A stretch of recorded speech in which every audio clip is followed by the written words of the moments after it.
జరిగింది అని చెప్పి మా ఇల్లుకి వచ్చి కొట్టారు సార్. అజీలు, సునీలు, రమేష్, సురేష్, వేణు, సునీత, ధనంజయ, సీనయ్య, దుర్గయ్య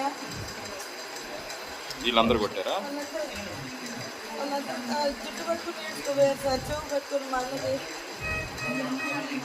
రేట్తో కొట్టారమ్మా మిమ్మల్ని? వాళ్ళు కర్రలు రాజులు తెచ్చారు సార్. ఆడ అయితే కత్తిపేట తెచ్చింది సార్.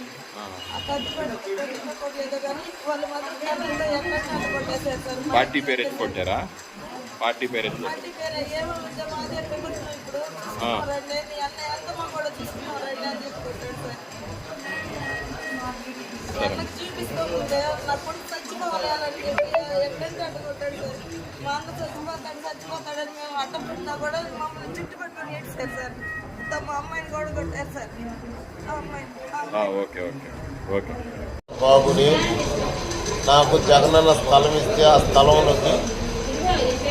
ఆ స్థలంలోకి వచ్చి బుక్లేర్లు తీసుకొచ్చి మోట్లు లేవతీస్తుంటే అడిగినందుకు లేవతీసి ఎందుకు లేవతీస్తున్నారని అడిగితే వచ్చి మా భార్య వాళ్ళు అడిగితే వాళ్ళని కొట్టి సాయంత్రం నేను వచ్చి నాకు ఒక మాట చెప్తే మీకు ఇలా వచ్చి ఎత్తికి కొట్టారు. వైఎస్ఆర్ నా కొడుకు నువ్వు, నీకు అసలు ఏం సంబంధం రా, ప్రతాప్ రెడ్డి మంచివరా నువ్వు అని చెప్పని ఎత్తికి కొట్టారు సార్. కొట్టిన వాళ్ళ పేరు నాటకరాని దుర్గయ్య,